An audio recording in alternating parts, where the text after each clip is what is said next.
Fox Sports. We are the Fourth. We are so.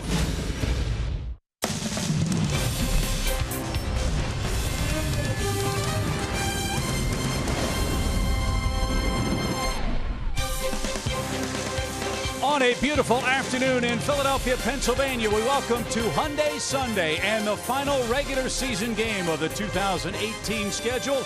And to quote the Bard once more into the breach, dear friends, once more, it's the Braves and the Phillies wrapping up a three-game set today here at Citizens Bank Park. Hi again, friends. Chip and Joe for the final time in regular season play. Here we go. It's the Braves and the Philadelphia Phillies. A day filled with so much promise for the Atlanta Ball Club. The Braves know they're in the playoffs. They don't know who they're playing. They don't know where they're playing on Thursday. One thing, Joe, they do know going into postseason play is the state of their starting rotation on this road trip. The Braves starters have been spectacular. Yeah, it's been wonderful to watch all of these guys, some of whom will be in the rotation, some who are fighting for that fourth spot in the rotation in the division series, but they've all been very good. 27 total innings, a 1.33 ERA, and a ridiculously low opponent's batting average. Yeah, the walks are still a little high, strikeouts are very high, and only one home run allowed. I'd say across the board, this has been a very successful road trip for the starting pitchers, and they should feel very good going into the postseason. And the man getting the ball for the Braves is Kevin Gossman today. Ranger Suarez, a rookie left-hander, will pitch for the Phillies. It's the season and series finale. It's the Braves and the Phillies. A lot of drama forthcoming. We'll get to first pitch and our starting lineups right after this.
Sponsored by Sherwin-Williams, your local Toyota dealers. Let's go places.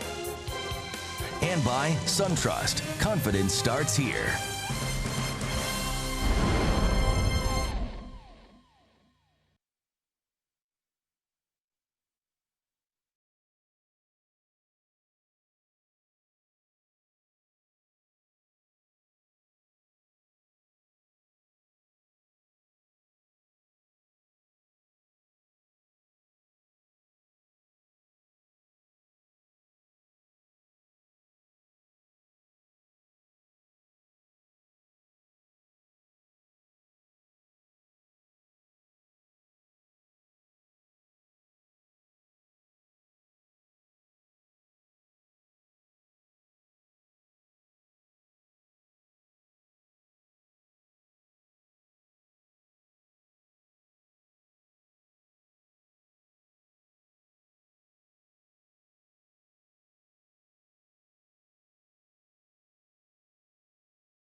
the Georgia Lottery, and by Synovus, the Bank of Here. Well, you couldn't ask for a more beautiful day here in Philadelphia. Hard to believe. Game 162 is about to begin. And you know what? We've spoke so much about the season that guys like Nick Markakis and Freddie Freeman have had. Now, Nick Markakis, when he takes this field, is going to be starting in the 162nd game of the season for him. He's going to become only the 5th Brave to ever do that since the NL went to a 162-game schedule. And we were talking to Brian Snitker about it before the game, and he said this is such a testament to the way this guy works. He said throughout the season, I've talked to him so many times about taking a day off, and Nick looked him in the eye, and he said, Snit, this is what I train for in the offseason. He's been healthy. He can do it. And you guys, you know it's going to mean a lot to him, especially at his age as he becomes such a veteran. Health is such an emphasis for him. So for him to be able to walk away from this season knowing that he started in all 162, and not only that, but the impact and the consistency that he had on this team and the impact that he had in the clubhouse is going to be a milestone that he looks back on for a while. Chip and Joe, we'll get it back up to you guys. Yeah, excellent point, Kelsey. And those other 4 Braves that have done that, Freddie Freeman in 2014, Jeff Francoeur in back-to-back years in 06 and 07, Andrew Jones in 99, and Felix Millan in 1969 for the Braves. Standard starting lineup for Brian Snitker. Freddie Freeman slotted in third on the Toyota starting lineup card. Kevin Gossman will be the pitcher. And the Braves look to get the offense on track. They were 2 hit and shut out last night by Aaron Nola, Hector Neris, and Sir Anthony Dominguez in Game 2 last evening. Rangers Suarez, a young left-hander, delivers, and Game 162 is underway here in Philly. Suarez just 22 years old, 6'1", 210 out of Venezuela. Low 90s fastball, changeup, slider. Good numbers in the minor leagues. He's had a couple of stints with the Phillies this year. However, his last start, August 16th, was that 24-4 loss to the Mets. A swing and a miss by Acuna. 2 balls and a strike. What a rookie year for Ronald Acuna Jr. Leads the club with 26 home runs. 19 of them have come since the All-Star break when the Braves penciled him into the leadoff spot. And ball 3 missed badly. 3 balls and a strike. It was a highly anticipated arrival for Ronald Acuna, and he did not and has not disappointed anyone as advertised. That caught a corner. It's a full count. As the afternoon continues, you'll start to see the shadows from the left field grandstand creep across the foul line and towards home plate. Right now, bright sunshine for all concerned as this one's banged to the left side. Santana's got it, and a long throw to first. Close play, and Acuna's retired. Nice comeback for Suarez to get Acuna. 1 up and 1 down here in the Braves first. With a lefty going today, Brian shifted a couple of guys around. Camargo moves up to number 2. Inciarte drops to number 6.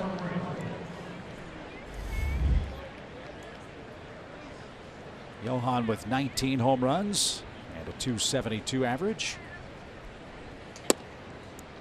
And outside, 1 ball, no strikes. All the games in the major leagues are getting started here in the next couple of minutes. That is one of the great innovations MLB has come up with on the final day of regular season play.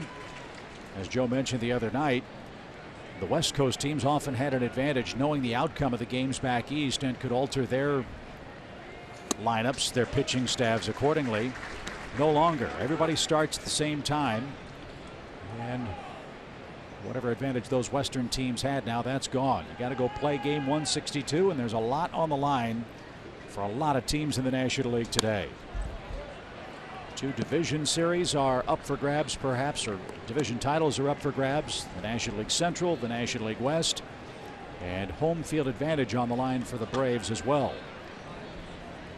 And we will keep you updated on all of those scores as we proceed here in Philly. A swing and a miss by Camargo, chased a high fastball, and 2 are out. Suarez in the minor leagues this year, combined between AA and AAA, went 6-3. Very good .275 ERA and an excellent career mark in the minor leagues. He spent 3 years in the Venezuelan Summer League after he signed with the Phillies. And all told in the minor leagues, 28-17 with a 2.27 ERA mark. Very good.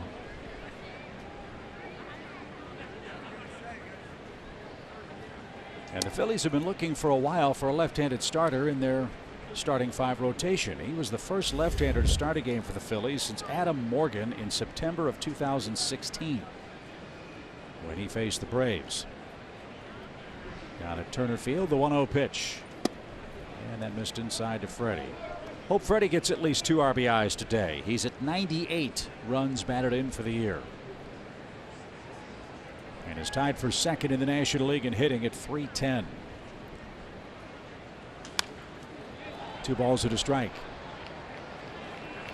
And despite his great work against the Phillies and good work the other way beating the shift, they still shift on him even here on the last day of the season.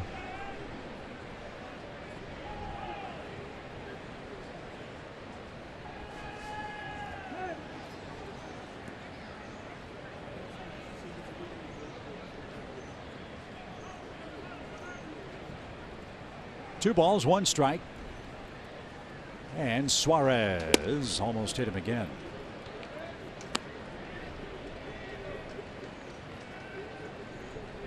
We'll see how the Phillies play it with regards to their pitching staff. As you know, Gabe Kapler is not shy about making pitching changes. This might be a Johnny Holstaff kind of game for Kapler. As Freeman takes a walk with 2 outs, and that'll bring up Nick Markakis.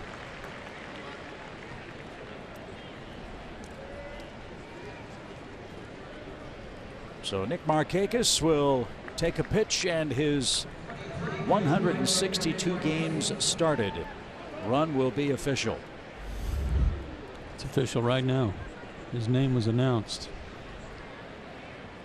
What a year for Nick. 298, 93 RBIs, 185 hits, 56 multi-hit games, a ton of 2-out hits. What a luxury for Brian Snitker to pencil Nick Markakis' name in the lineup 4th virtually every day this year. And he's 34 years old. No easy task. No young chick anymore. He is full of feathers. And Suarez is missing badly armed side here in the 1st inning. 2 balls, no strikes. And if you think he's been healthy, 100% healthy all year long, you're wrong. Everybody goes through their aches and pains of the long season, so it's quite a tribute to him to be able to go to the post every game.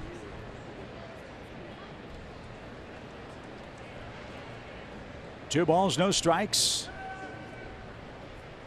The pitch. Right there, strike 1.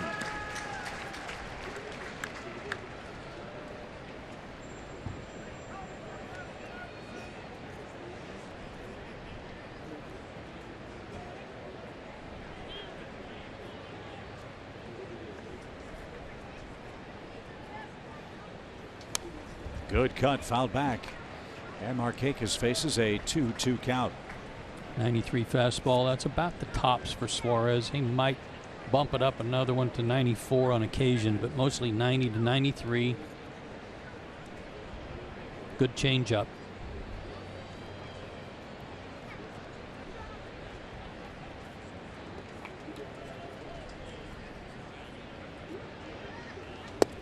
And that caught a corner, and Suarez strikes out 2 Braves in the 1st inning. Freddie Freeman left stranded. Kevin Gossman goes to work in the home 1st.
He's ready for his first inning in his final regular season start for the Braves. He has been a terrific addition for Atlanta, both individually, Joe, and collectively for the Braves rotation. Yeah, look what he's done with Atlanta since he came over. 9 starts. He's 5-2. The team is 7-2 in those 9 starts. Outstanding improvement in ERA and opponent's batting average.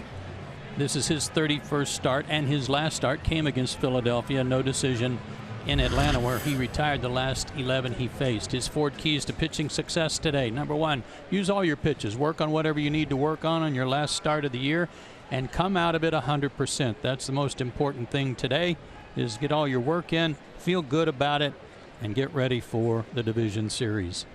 It's been a while since Kevin has pitched. He last worked on the 20th against the Phillies. He gave up 3 runs in 6 1/3 innings, and he gives up a deep fly ball to right. Markakis to the track, to the wall. It's a leadoff homer for Hernandez.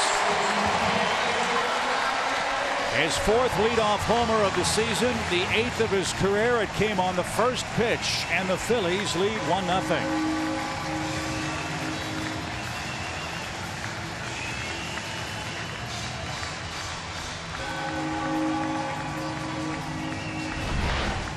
That didn't take long.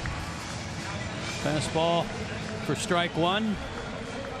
Home run for number 15.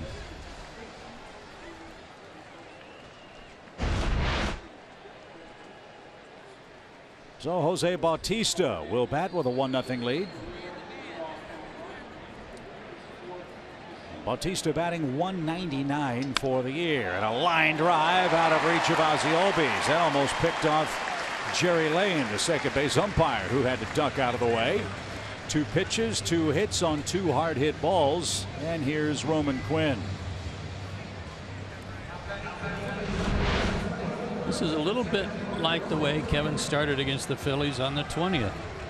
Only it wasn't long balls. It was a 1-out walk, then a double, and then in the 3rd inning a leadoff walk and 3 singles. So he got off to a slow start and then settled in.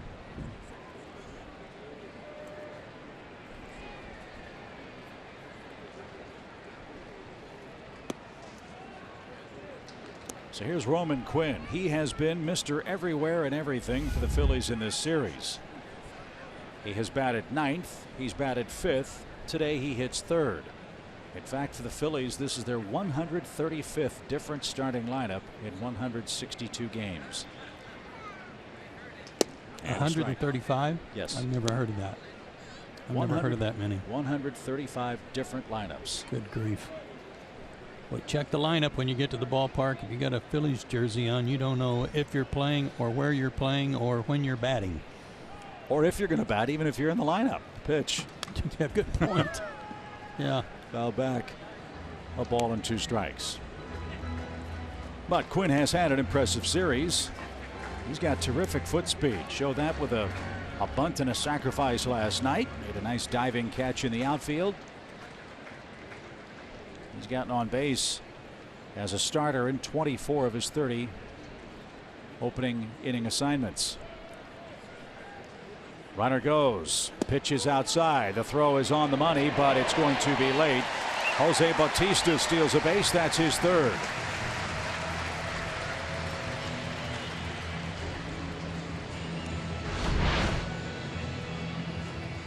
Good jump for the old timer himself. And able to hold the bag.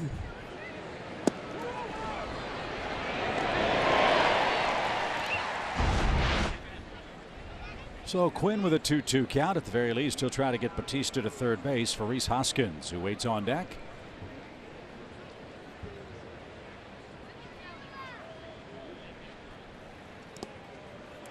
And that bounces up there. 1 ball, no strikes.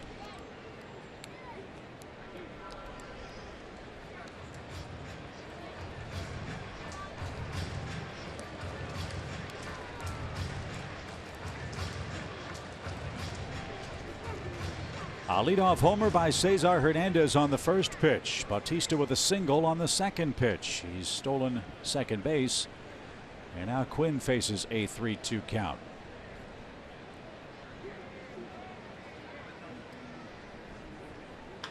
And he does his job. Freeman will backhand and race to the bag. Runner to 3rd with 1 out.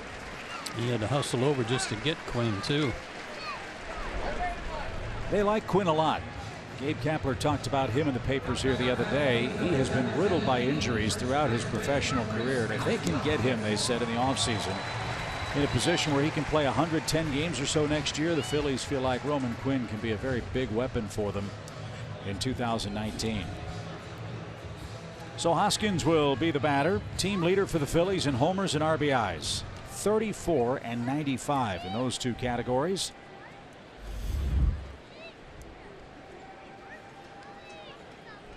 And the infield comes in for Atlanta with 1 in, 1 on, and 1 out.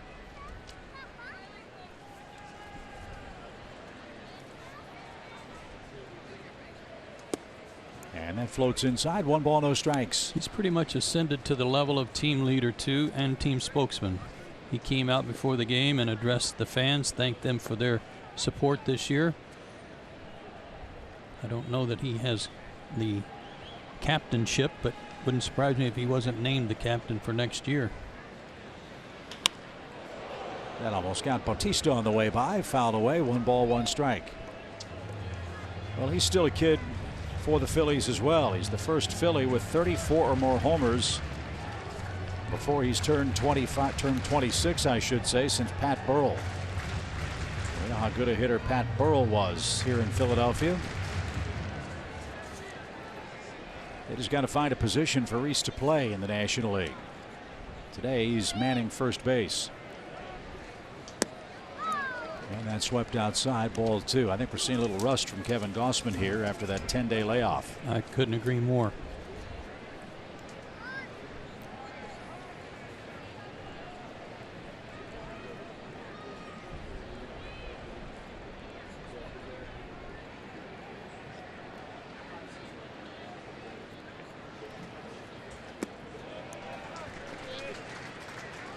You can understand the care Kevin's pitching here.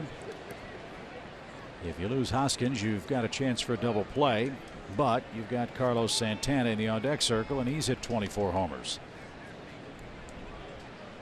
3 balls and a strike.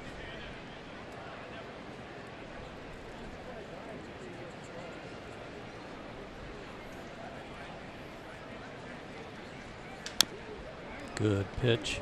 3-1 breaking ball.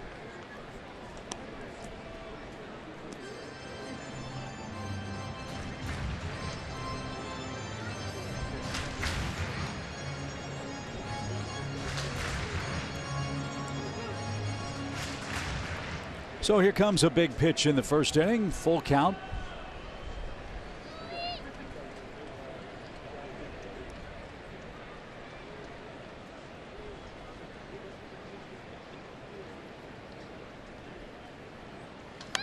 And popped out of play. Got a full house in our Atlanta studio this afternoon.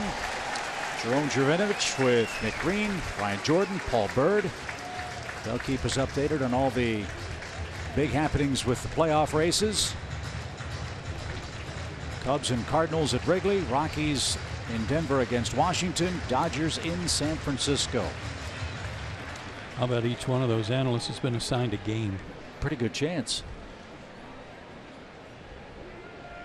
Gausman ready with his 3-2 pitch. Here it is. And fouled away. That got a big piece of Tyler Flowers on the way by.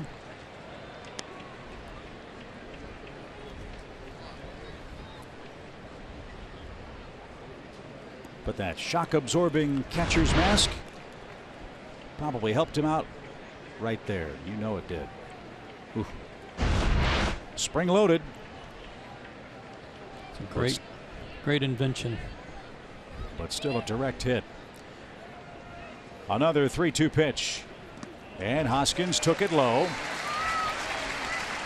And here's Carlos Santana, the 5th place hitter on the Toyota starting lineup for the Phillies. And as we said, 135 different lineups for Gabe Kapler, who's probably run out of 4 or 5 pens writing out those different lineups for the Phillies here in 2018.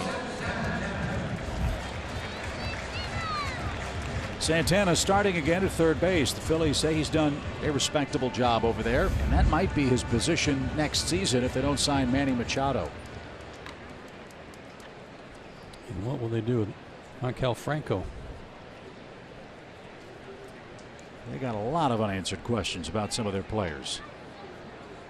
In fact, what would they do with Santana if they do sign Manny Machado or someone else on the left side of the infield? He's finishing up the first year of a 3-year contract for Philadelphia. He's knocked in 85 runs, low average, lots of walks, 110 of them, leads their team. That's hammered down the line, but it's pulled foul. Strike one to Santana.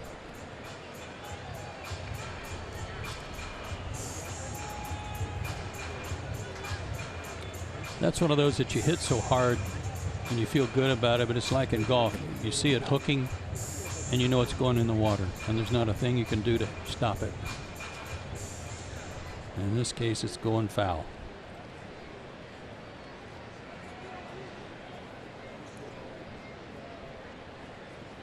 No balls and a strike. And that's downstairs. We have seen from Kevin in his 9 starts with Atlanta have some traffic in the first 2 innings. Not necessarily runs scored, but he does often have base runners. I think it's rare we've seen him pitch a 1-2-3 first. But even with that activity on the base paths, his ERA in the first 2 innings in Atlanta is right at 3. Very respectable.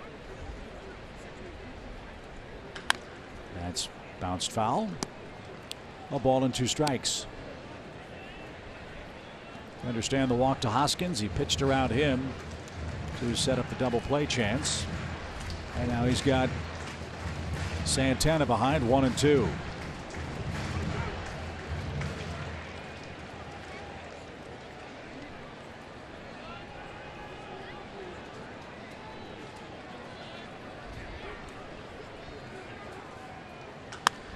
Fly ball toward right.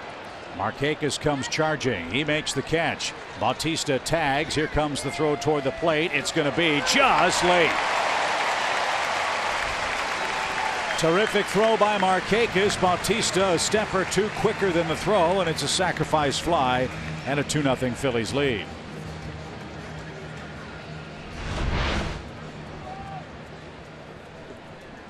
Nice throw considering Nick was going hard to his left. Bautista elected to go with a 93-foot slide. His feet were already by the base, but he got his hand in there, avoided the tag just barely. So the Phillies have struck for 2 in the first. Odubel Herrera is the batter. Herrera's playing left field today and batting .255 for the year.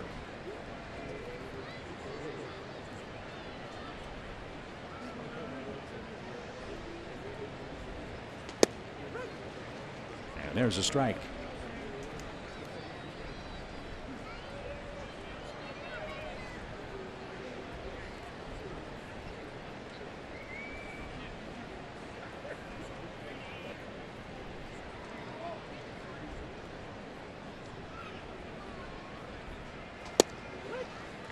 There's a Kevin Gausman-like pitch, perfectly placed, and now it's 0-2. Back-to-back hits for the Phillies in the first inning to start the game. First time they've had back-to-back hits in the series. A leadoff homer on the first pitch. Bautista singled, stole a base, and came home on the sac fly.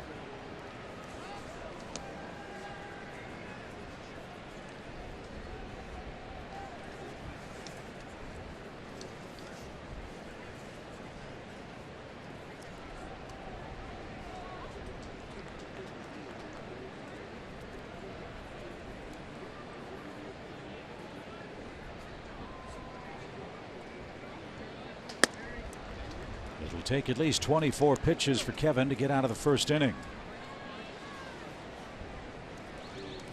Hoping not to have that happen so he could get a little work in. Get tuned up for his start, whichever one it will be in the division series. More than likely, Mike Foltynewicz getting the first one. A swing and a miss on a 93-mile-an-hour fastball, and that is that for the Phillies. But they score a pair in the opening inning. 2-0 Philadelphia.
Part of Fox Sports Southeast's big fall lineup. We've got coverage across the Southeast with the Charlotte Hornets, Memphis Grizzlies, and Atlanta Hawks. Catch opening night coverage in your area. Territorial restrictions apply. Your fall lineups presented by Landmark Chrysler, Dodge, Jeep, and Ram. Phillies 2, Atlanta nothing after 1. Tyler Flowers leads off for the Braves. Ender and Ozzie will follow against Ranger Suarez.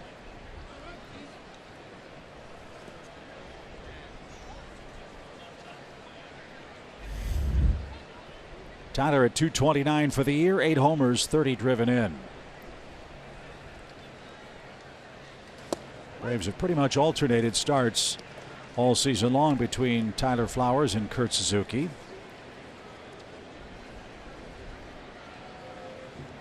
And whenever the opportunity arises for Brian, he likes Tyler against left-handed pitching. Flowers has hit lefties at .359 for the year. That's 23 hits, 64 at bats, including 5 homers. And more walks than strikeouts against left-handed pitching. This one's hit off the end of the bat and toward Herrera in left, and he'll have plenty of room for the first out. Just missed it.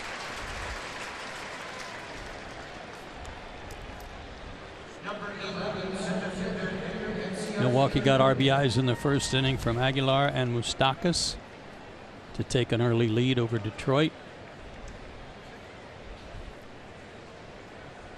St. Louis has jumped in front of the Cubs. Dodgers lead the Giants. Colorado leads Washington. If all of those scores hold, we're going to have 2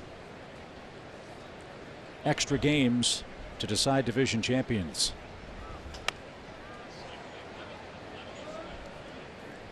And Max Scherzer did not start for Washington. A real shock. Yeah, the quotes from Mike Rizzo and Dave Martinez and Scherzer himself explained why, from Washington's perspective, the Nationals felt, okay, we already know who the National League playoff teams are going to be. We know who the 5 competitors will be in the postseason. So his game, they felt, didn't really have any effect on a team making the playoffs. They didn't feel home field advantage was enough to send Scherzer out for a final start. Makes sense. And so he'll sit on the 300 strikeout season for Washington. A magnificent year for Max Scherzer. Eric Fetty's pitching for the Nats today. Strike 3. Ender is retired. That's 3 strikeouts for Suarez. And Inciarte has a word or two with Greg Gibson. 2 out. Charlie Blackmon a triple. Nolan Arenado a home run for Colorado.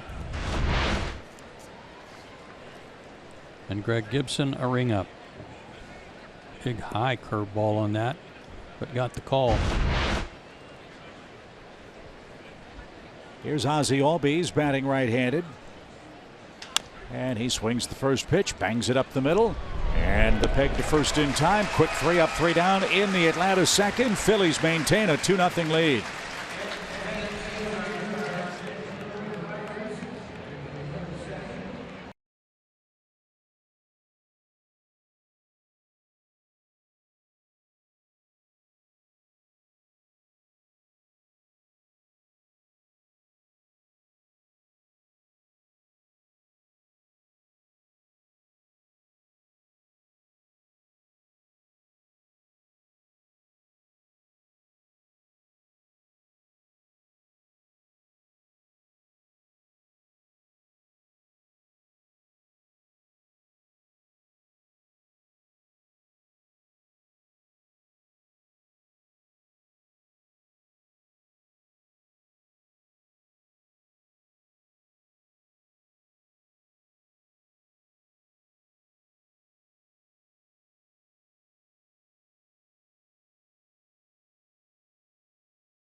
in the top 10 in batting average. He's third in RBIs behind Baez and Yelich, and 56 multi-hit games for the Rockies. Third baseman tied for first with Nick Markakis. Another what a year. Great year. And picking at third base too. Probably another Gold Glove for him over there.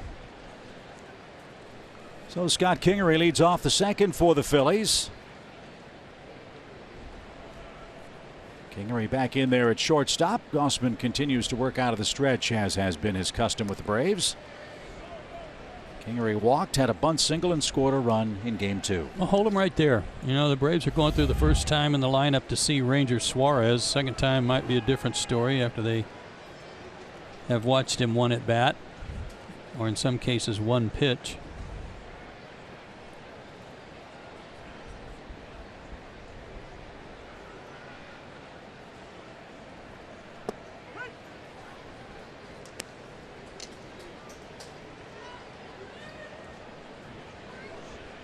No balls, 2 strikes.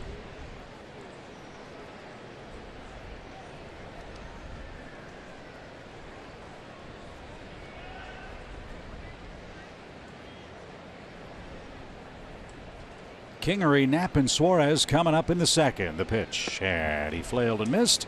Kingery went to an E, didn't get it. Strikes out for the 125th time this year. Back-to-back strikeouts for Gausman. 1 to end the first, 1 to start the second. Nice change.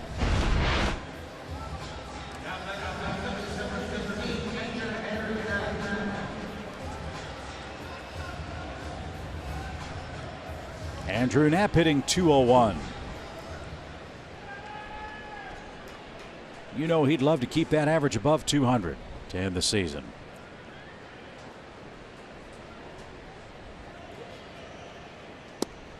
And in at the knees, a strike.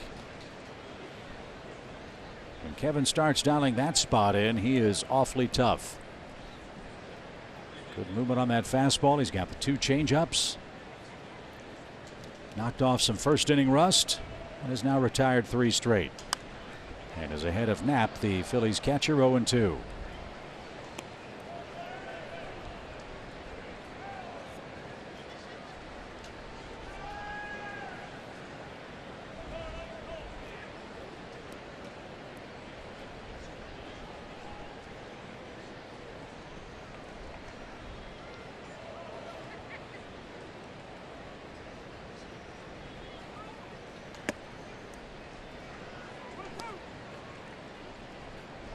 One ball, 2 strikes.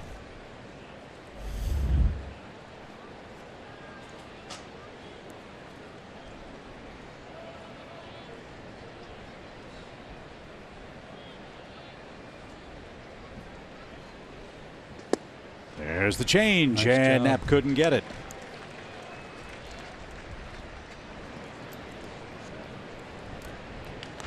A little better feel for the release point this inning.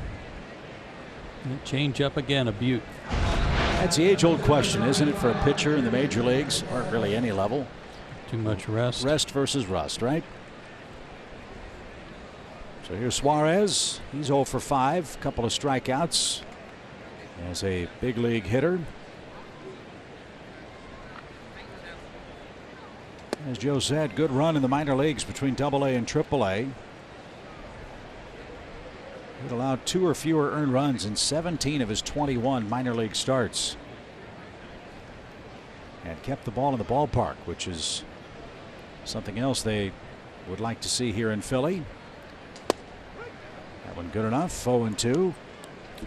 I was just wondering, he's not using any batting gloves, and I was thinking about pine tar on the bat that would help his grip. If he takes that to the mound, that tackiness still on his fingers, and they decide to go out and check him and find pine tar on his fingertips, how it would be handled.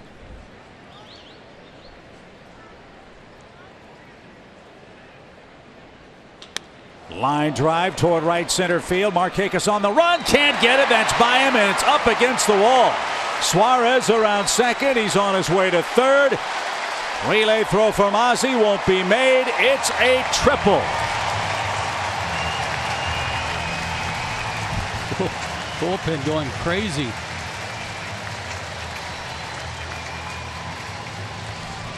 Yeah, three-bagger for his first hit.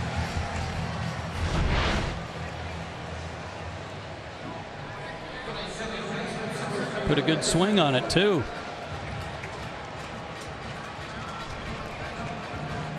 And had to be retrieved out there by Ender, who, rightfully so, was playing him over in left center to hit the ball the other way.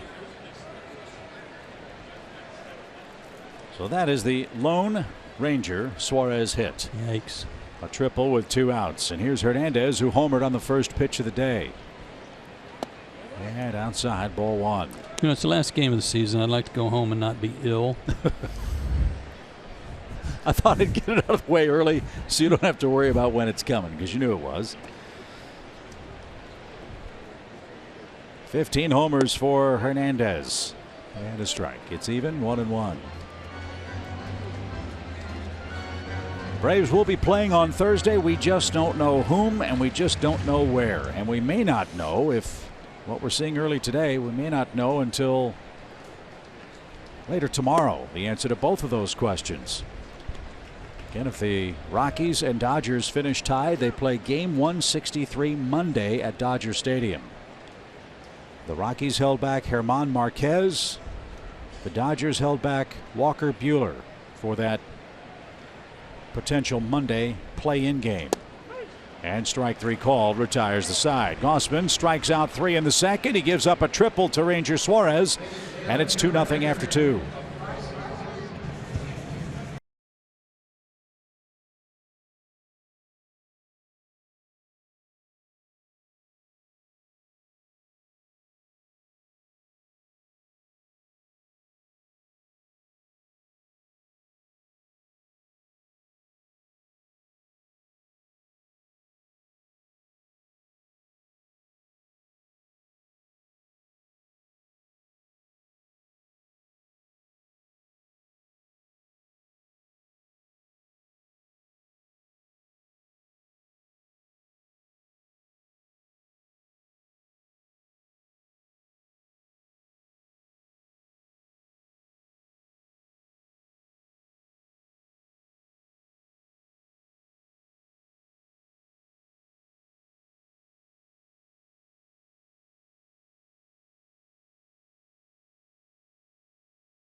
Xfinity delivers the fastest internet with the best in-home Wi-Fi experience. By Delta Airlines. And by Georgia Natural Gas. Get $100 when you sign up and use promo code SAVE100.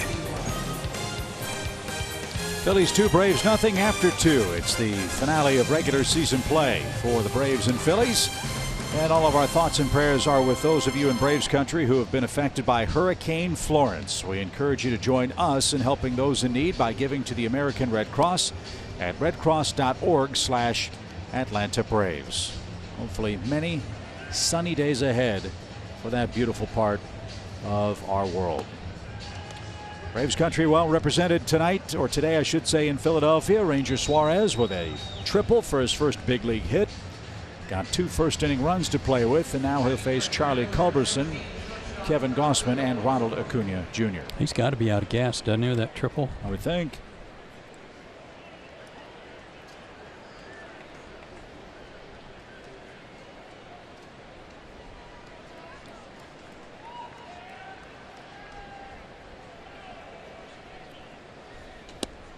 That's outside. 1 ball, no strikes.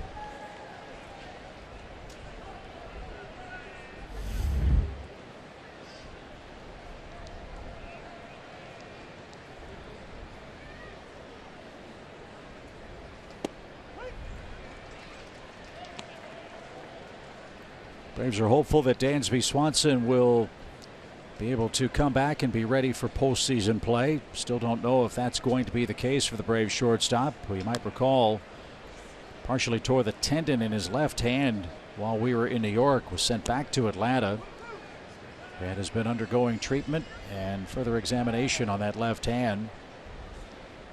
Not sure if the Braves know yet whether Dansby will be able to go in postseason play. If he can't, the Braves feel very comfortable with Charlie Culberson. Up and away, 2 balls, 2 strikes. And the timing of that is just lousy. Sure is. It's just horrible.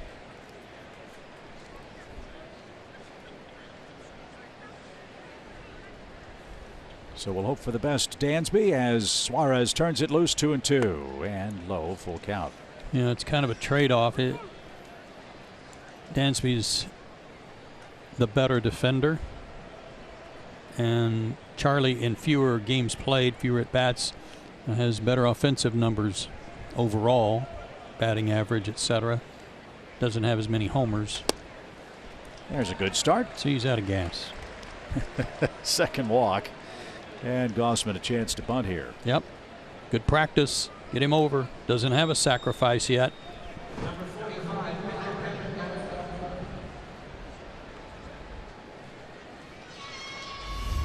So this is a perfect time for that first one.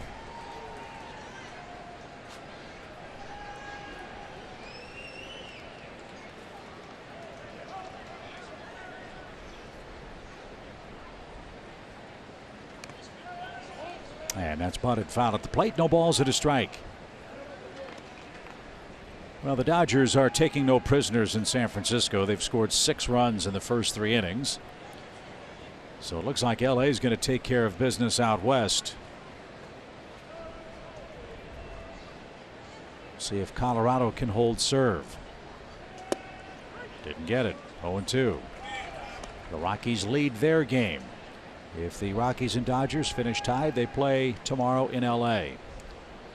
The Cubs and Brewers are tied currently as well in the National League Central. The Cubs are losing, the Brewers are winning.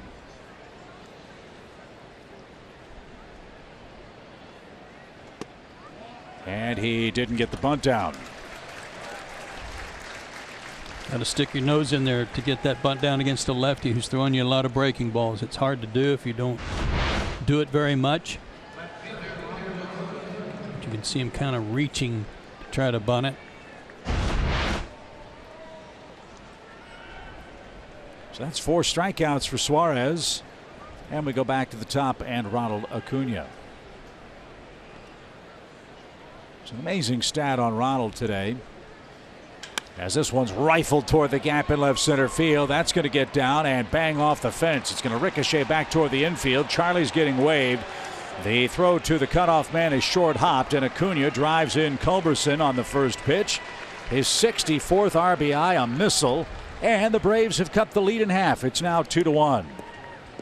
That ball was hit so hard it just didn't have enough height to get into the seats.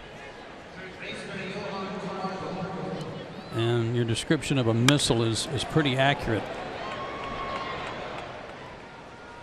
And hit right at the bottom of the wall. If it bounces up into the wall, he might have had a triple where the outfielders would have to go up against the wall to get it. So how many times have we said a walk is a rally? Well, Atlanta cashes in the leadoff walk. Acuna picks up Gossman. He leads at second in a 2-1 game now. So 64 RBIs for Ronald Acuna Jr.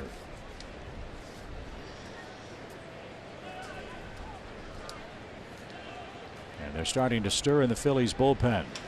That one is shot towards second. Oh, what a pick by Hernandez. He had to deal with that ball being screened by the pitcher, the umpire, and the shadows made that play tough. How in the world did he glove that? That was incredible. I think that was very much just put your glove out there and hope the ball finds it.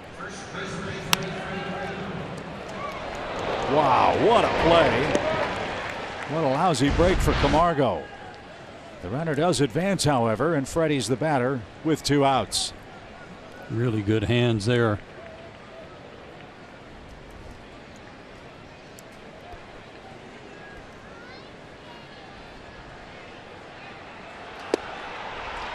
A swing and a miss by Freeman.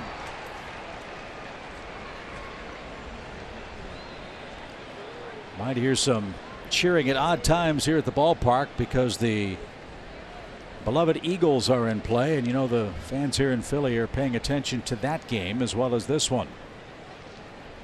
And Freeman almost got a hit again. 1 ball, 1 strike. 98 RBIs for Freddie. He's the team leader. He's also tied for first in the major leagues with 191 hits. The last Brave to lead the majors in hits was Felipe Alou, who finished with 210 hits in 1968. That tied him with Pete Rose. Alou was also the last Brave to lead outright in hits. He had 218 hits in 1966.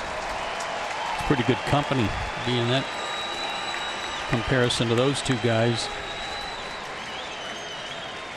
A ball and 2 strikes. Here it comes. And it is pulled foul. Another lefty, Adam Morgan, has begun to throw in the Phillies' pen. Last outing for Suarez, 3 innings against the Rockies. He gave up an unearned run. He's given up 1 run to the Braves so far today. Acuna 90 feet away with 2 outs. And a good battle here.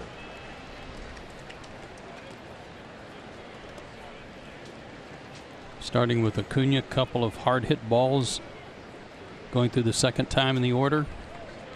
Camargo robbed. Freddie's having some good looks.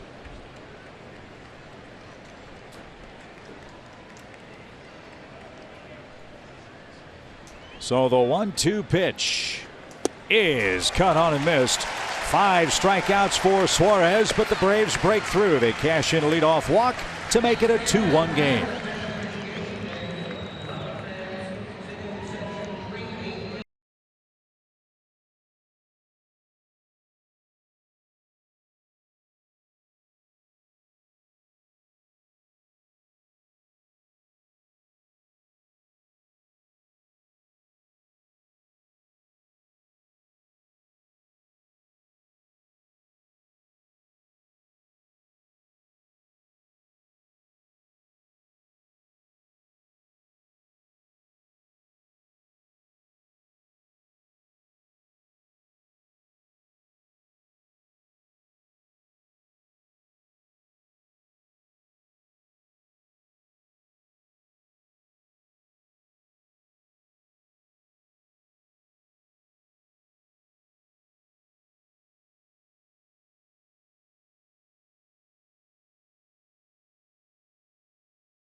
Chip and Joe with you upstairs. It's a treat to be joined by the skipper of the Atlanta Braves, the man that's presided over this 90-win season here in 2018.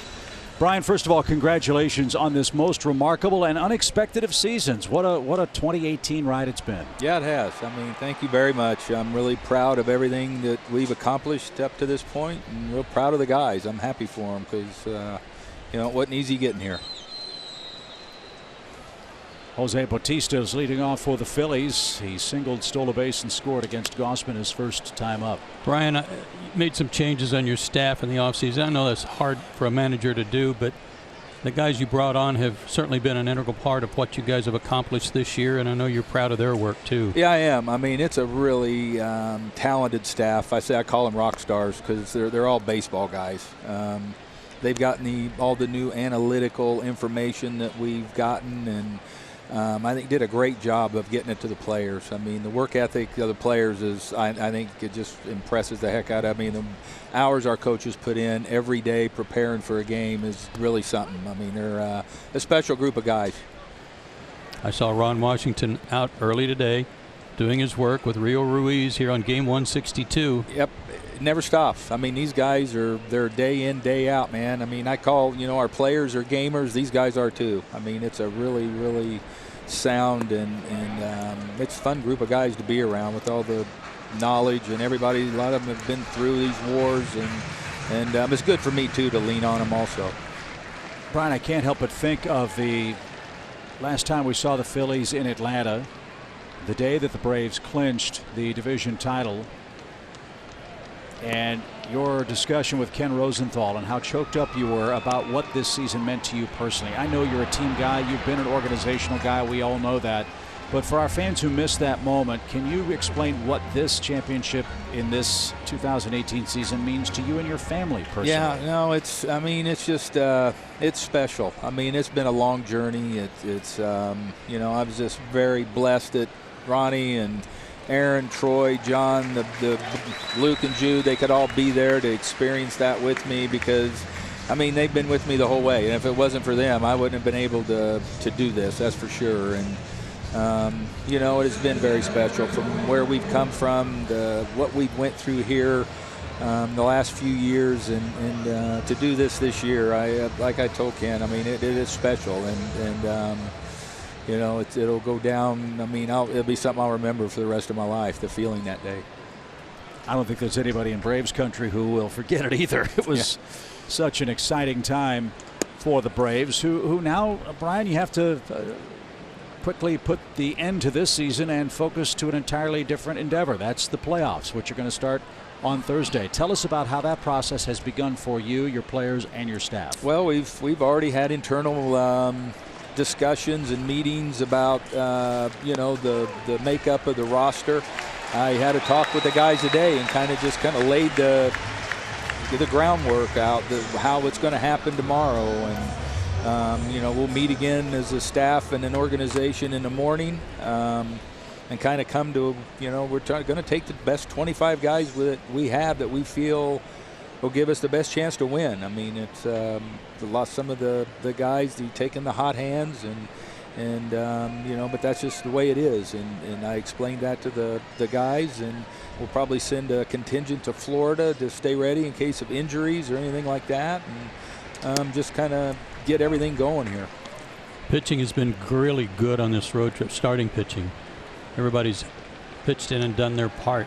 Kevin's gotten off to a rough start today, but he also had 10 days off between starts. How do you feel about his outing so far today? Yeah, well, it looks like he's had 10 days off, really. We kind of intentionally did that to give him a little blow, and so I want him to get a good, obviously I'm kind of scoreboard watching here, and sure. And so that might determine how far we take him or what we do, but he needs to get his pitch count up a little bit today, and I've seen in spurts some really good things.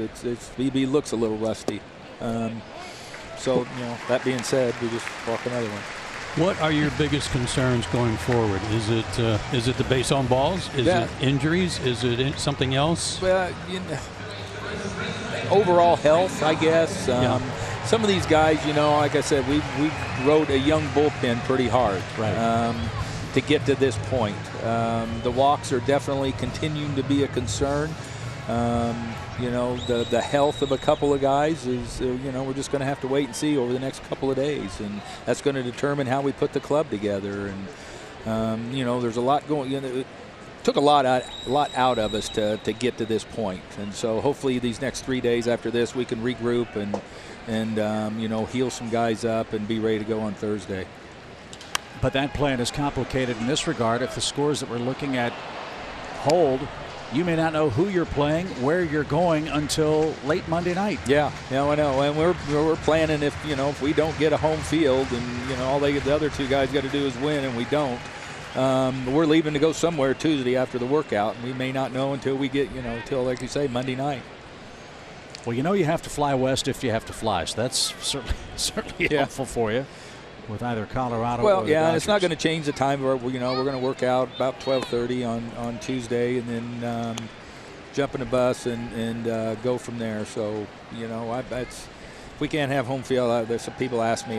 We're going somewhere. I'm just glad we're going to play Thursday. Yeah, I think everybody is as well. I want to ask you about this mix of players you have on your team, Brian. It's a very unique blend of a lot of young guys and a couple of cagey veterans who don't have a lot of playoff experience but have been through the big league wars. Talk about how fun, or if it's been challenging at all, to manage that very different group of major league players. Well, you know what? It's been fun and challenging. It's been really good because it is the veteran guys we have here are just about as quality as they get. And we've talked a lot about the young guys that come in with the energy and the emotion and all that they bring, and it's been fun watching everybody feed off of everybody else, and it's been a great mix. It's a great clubhouse.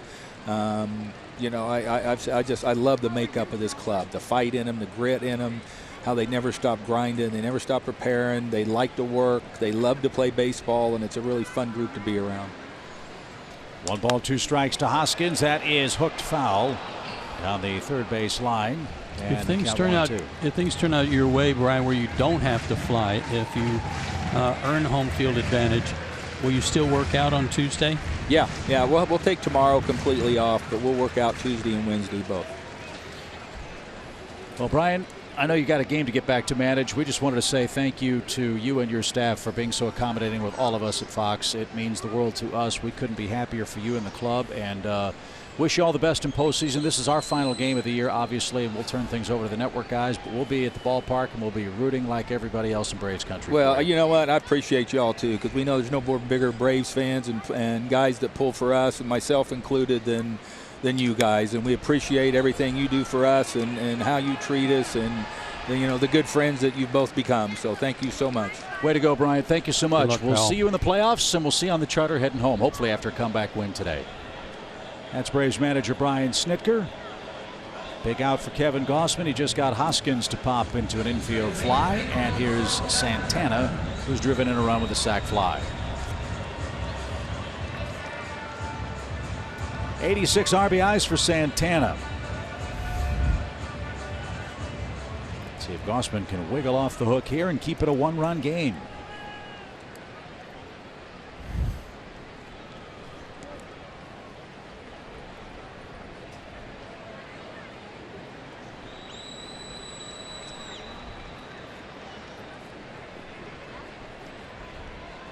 If you believe in trends in baseball, you like your Braves' chances of coming back and winning today. There's another pop-up, this one in foul ground. That one will be playable for Camargo. And 2 pop-ups after 2 on, nobody out. Gausman's now an out away from sending us to the 4th inning. Interesting note provided by Adrian Midgley of the Braves game notes today. The Braves have won the final game of the regular season every year since 2012. Odd stat, including an 8-5 victory over Miami last season. Last time they lost on game 162 was 2011, when they lost 4-3 in 13 innings to the Phillies. Well, I think about the last game of the season at Turner Field, last game played there, where they beat the Detroit Tigers and knocked them out of the playoffs. They were the spoiler then. Here's Herrera, 2 on, 2 out. And he bangs one out of play. Strike 1. I kind of like this position for the Braves better. Oh, yeah, clinched. It's already in the books. Braves have won 12 of 18 against the Phillies this year. 12 victories against the Phillies in one calendar season is the most in the Atlanta era of Braves history. The 2012 club beat the Phillies 12 times. As this one is lined softly to third, and Gausman is out of it. 2 walks, 2 pop-ups, and a soft line out by Herrera sends us to the 4th inning. It's 2-1 Philadelphia.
Brian Snitker, and he was talking about the construction of the roster for the NLDS. Well, a lot of that's going to be dependent on Dansby Swanson's status, which is still uncertain. As you might know, he is back in Atlanta getting 2 rounds of daily treatment, and Snitker told us earlier today that he did take some dry swings yesterday, and he still felt some discomfort in that left hand. He said he wasn't sure if they were going to try to do that again today, but he did tell us he knows they'll get a better timeline on him tomorrow when the team gets back into town, guys.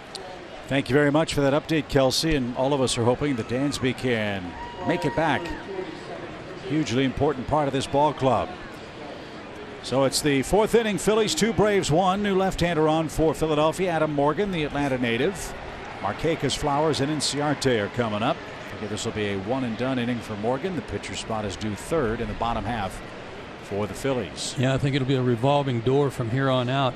All matchups for the Phillies.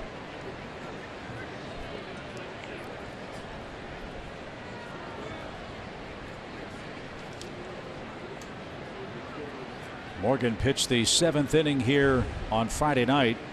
Gave up a run on a couple of hits. And that's downstairs, ball 1.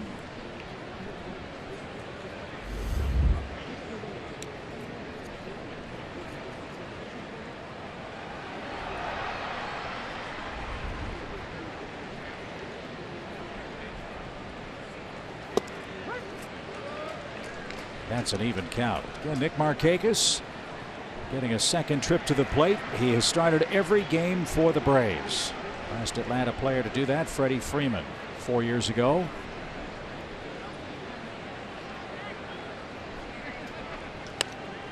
Makes it all the more impressive when you think about somebody doing it 2 years in a row, like Jeff Francoeur did. That was back in 06 and 07 for Atlanta. And Jeff is with us on the trip. He's working on the Braves radio side with Jim Powell.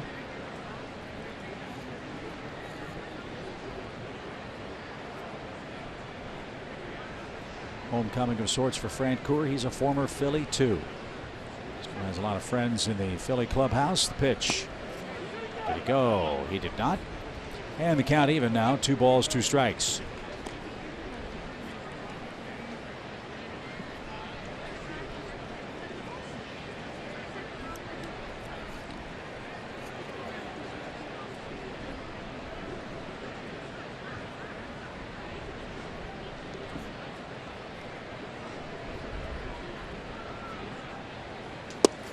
And Markakis knew that. He strikes out looking for the 2nd time.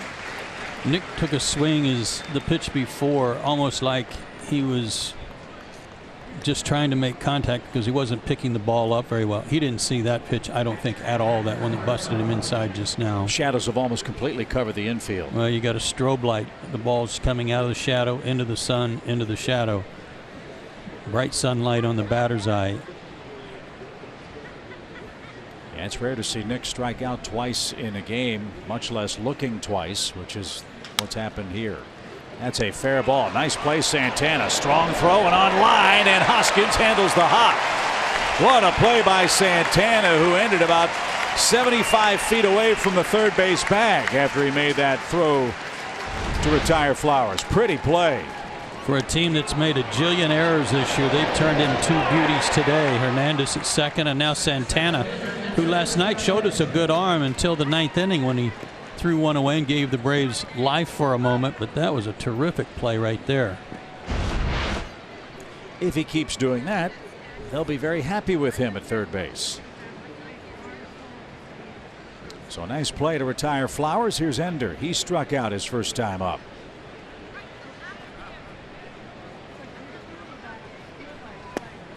And that's taken low, ball 1.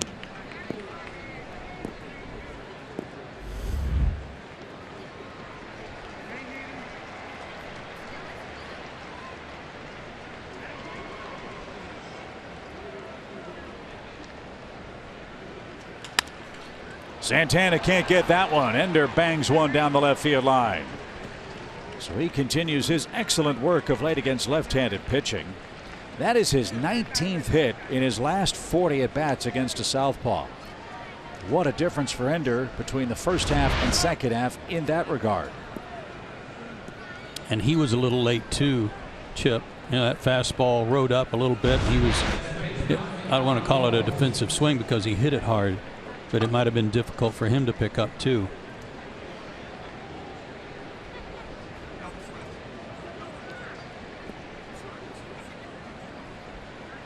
So Gabe Kapler's on his way to the plate with Greg Gibson.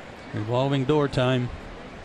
Dylan Cousins is going to come in and replace Adubel Herrera. And Morgan is going to be taken down as the Phillies double switch.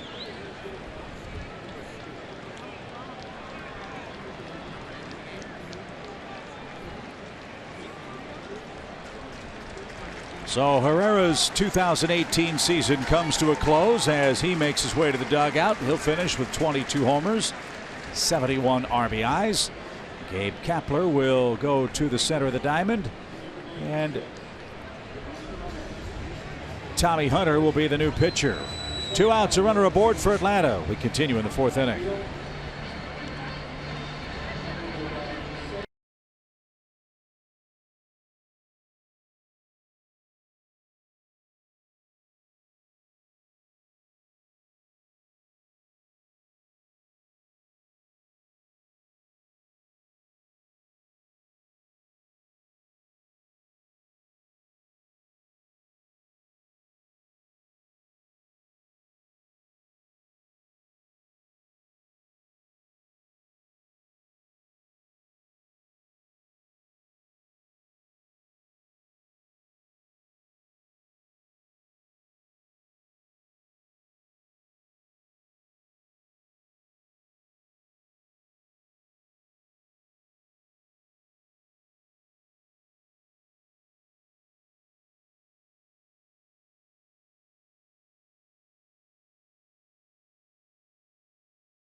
Couple of changes for the Phillies. Dylan Cousins takes over in left field. Tommy Hunter takes over on the mound.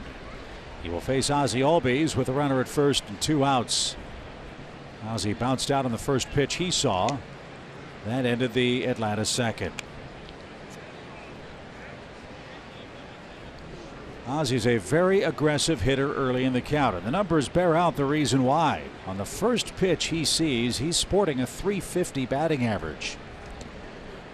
But the most amazing stat of all that I looked up today for Albies, Ozzie has had 19 at bats this year with a 2-0 count.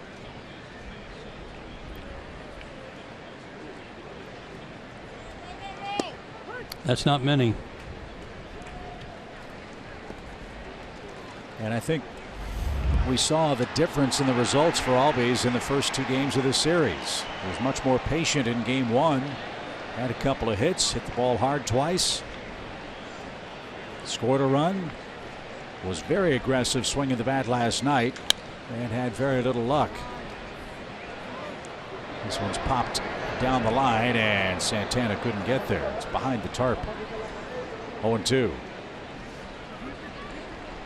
So in this day and age, when the 3-out at bat is so prevalent throughout Major League Baseball, Ozzie with 636 at bats has gone to 2-0 19 times. He has not had a single 3-ball no strike count. That's impossible. That's impossible not to have one 3-0 count all year long. Runner goes. The pitch is a check swing strikeout, and that will retire the side. So Hunter takes care of Albies, and Ciarte is stranded. We go to the home 4th. Still Phillies by a run.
Fourth inning, what has been a spectacular September for the Atlanta Braves, but they have had plenty of company, Joe. Our Georgia lottery hitting the jackpot are some of the men who've had spectacular final regular season months. Yeah, I like this a lot. These are guys who have come through in the clutch for their respective teams and have had great Septembers, led by Christian Yelich and what he's done this month. David Dahl, he finally had his home run streak snapped last night, but 12 RBIs for him. Justin Turner is healthy again. He's on fire for the Dodgers. We know about Freddie and what he's done. And Kyle Hendricks, the best starter for the Cubs this month at 4-1. Yeah, Hendricks has really turned things around after kind of a shaky first 3.5 months for the Cubs. That's just a good list of quality players who have stepped up this month. So I'll put you on the spot. If you were voting today, who is your National League most valuable player? Christian Yelich. I think what he's done for that team, they wouldn't even be in the postseason if it weren't for him. A swing and a miss by Kingery, who struck out his first time. There's no knock on the Braves guy, Freddie Freeman, because of his steadiness all year, his consistency, and what he does for this team. He's had a little bit of help. Other guys have stepped up around him, a better support system, I think, than perhaps Yelich. And very quietly, Christian Yelich has propelled himself into Triple Crown candidacy. As Kingery's down on strikes, Yelich started the day leading the National League in batting average, tied with Matt Carpenter of the Cardinals in homers, and 2 RBIs behind Javier Baez of the Cubs. The National League has not had a Triple Crown winner since 1937. When Joe Medwick did it for the Cardinals. Yeah, early on I thought, well, maybe let's say end of August, beginning of September, I thought Baez was almost a lock for what he was doing for the Cubs and the numbers he was putting up. But he has faded a little bit. He's dropped some. Yelich has taken off, very much like Chipper did in 1999. It's hit to right by Knapp. That should be a can of corn for Nick. It is 2 outs.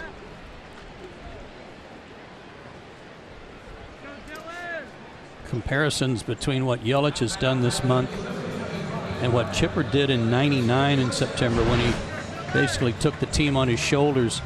Month of September, just take a look. 10 homers, same RBIs. How about that? And we know how many homers Chipper hit against the Mets alone. Yelich hit for the cycle twice this year. Both of those came against Cincinnati. It would be a very compelling case to make Christian Yelich the MVP of the National League. Yelich and the Brewers lead 3-0 over the Tigers. The Cubs have tied the Cardinals 2-2 in the third at Wrigley.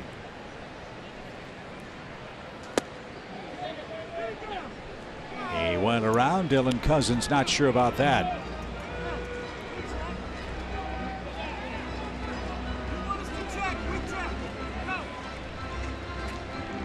Gabe Kapler was barking from the top step. And now it's 0-2. Kevin Gausman with 4 strikeouts, 3 walks. He gave up 2 first-inning runs. And no chase that time, for the pitch was low. Dodgers all over the Giants, 12-0 in the 4th. Colorado leads Washington 4-0 in the 5th. If those scores hold, they'll play tomorrow in Los Angeles. The pitch. Strike 3 called, 95 on the black. Cousins thought maybe 2 of those strikes worked, but his vote doesn't count. We go to the 5th inning. Charlie Culberson leads off in a 1-run game.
Atlanta run.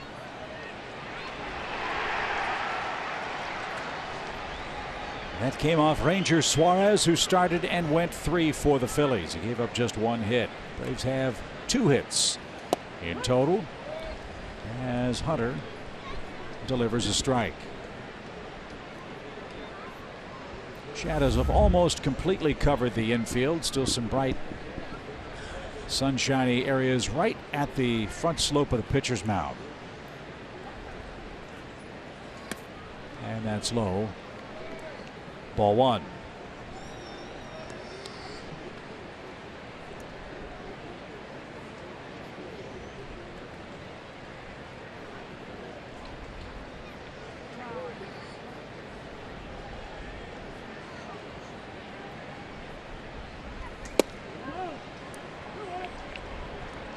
That was close. Tommy's got a good arm, throws hard, mid to upper 90s. Big guy, big strong guy.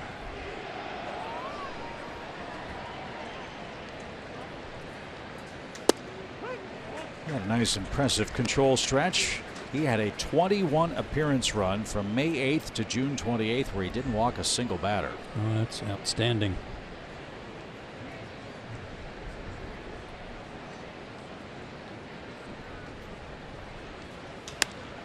Popped up. And Cesar Hernandez drifts back. He'll have plenty of room. And he makes the two-handed catch for the first out. Told you Dylan Cousins was not real happy with strike 2 or strike 3 in that 4th inning. There's our Sherwin-Williams painting the corners.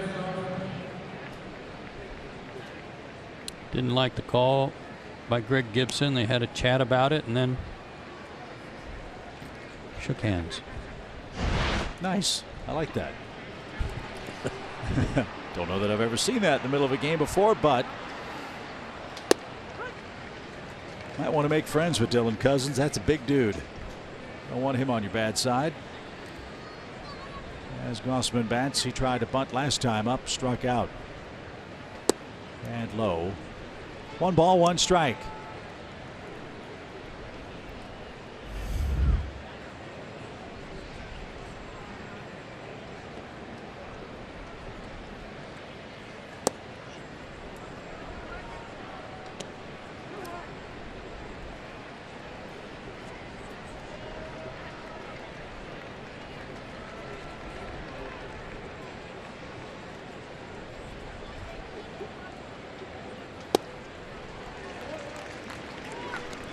Hunter was born in Indianapolis, lives in Sarasota, Florida.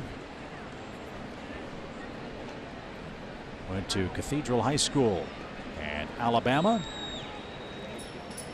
And fouled away. He signed to a 2-year contract. He's going to be with the Phillies next year, barring a trade, of course. Hunter broke in with the Texas Rangers in 2008. He's played with the Orioles, the Cubs, Cleveland, Tampa Bay, and now Philadelphia. Pretty good at bat here by Gossman. He's had a few of those. He's not a 2 or 3 pitch hitter.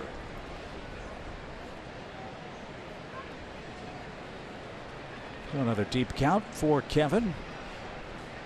And he walks. How about that? So the Phillies have walked 3 Braves batters. 1 of them has scored. Let's see if Acuna can chase Kevin Gossman around here and get the game tied or put Atlanta in front.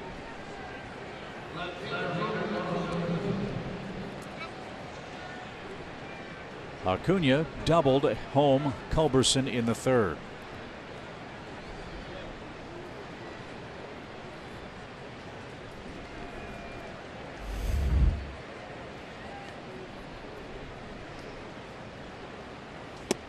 It's not to talk about Acuna's remarkable year in this regard before his 2-base hit last time up. The last Braves rookie in franchise history to outright lead the team in homers. You have to go all the way back to 1943 during World War II. But a man named Chuck Workman hit 10 homers for the Boston Braves. The Boston Braves that year finished with 39 homers as a team.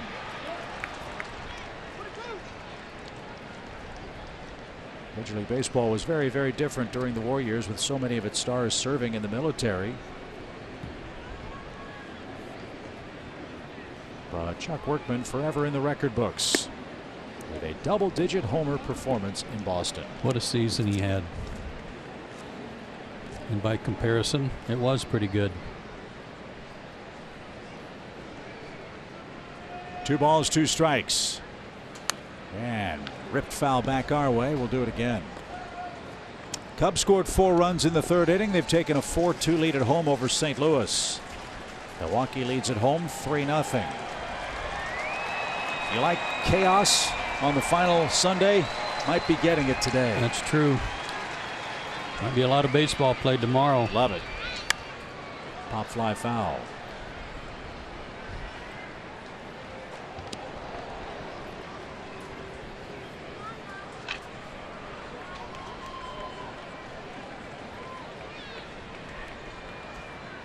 A run on 2 hits for the Braves, 2 runs, 3 hits for the Phillies. The pitch. Good eye. That to me, as much as anything, is why Acuna's had a big second half. His strike zone knowledge and his patience at the plate. It's a real rarity, isn't it? Terrific. Just terrific. Pitch. Got him. And Acuna's down swinging. He doesn't always get a hit on 3-2, but he gets to 3-2 a lot. That time Hunter blew him away with some heat. And here's Camargo, who was robbed by Cesar Hernandez. That was that great play up the middle back in inning number 3 as well. Yeah, saved a run.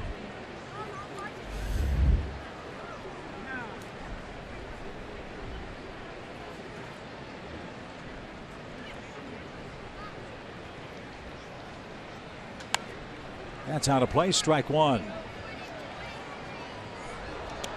Well, we know the AL playoff scenarios. Those are taken care of. Cleveland and Houston will be the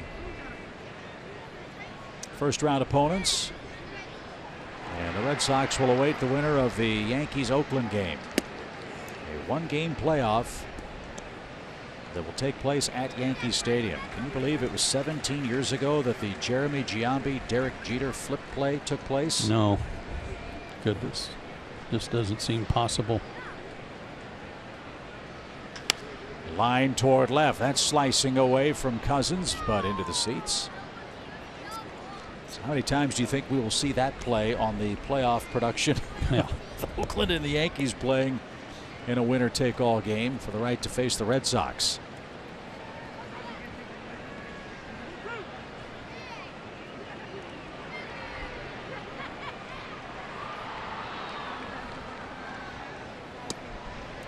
And down and in. 2-2.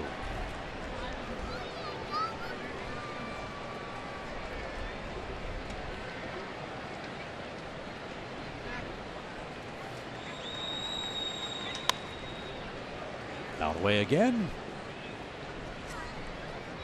That's why pitchers are reluctant to come in on Johan, even though he's crowding the plate. They throw that pitch in there, especially down and in. He is so quick, he'll turn on it and pull it in the corner if you're not careful, or the front row of seats, as we saw here Friday night.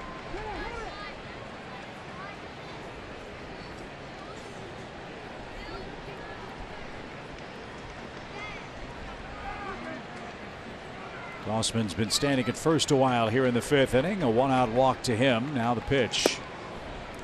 And Hunter tried to crowd his man but missed. 3-2.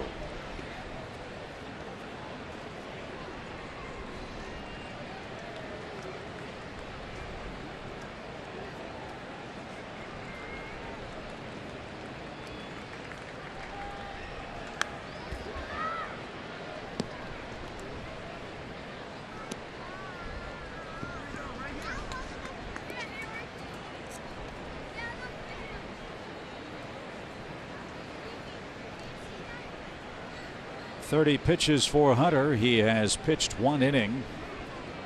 He's allowed 1 walk, but a lot of deep counts. And that one tipped and caught, and that'll end Atlanta's 5th. 3 strikeouts for the burly Phillies right-hander. He protects a 2-1 5th inning lead.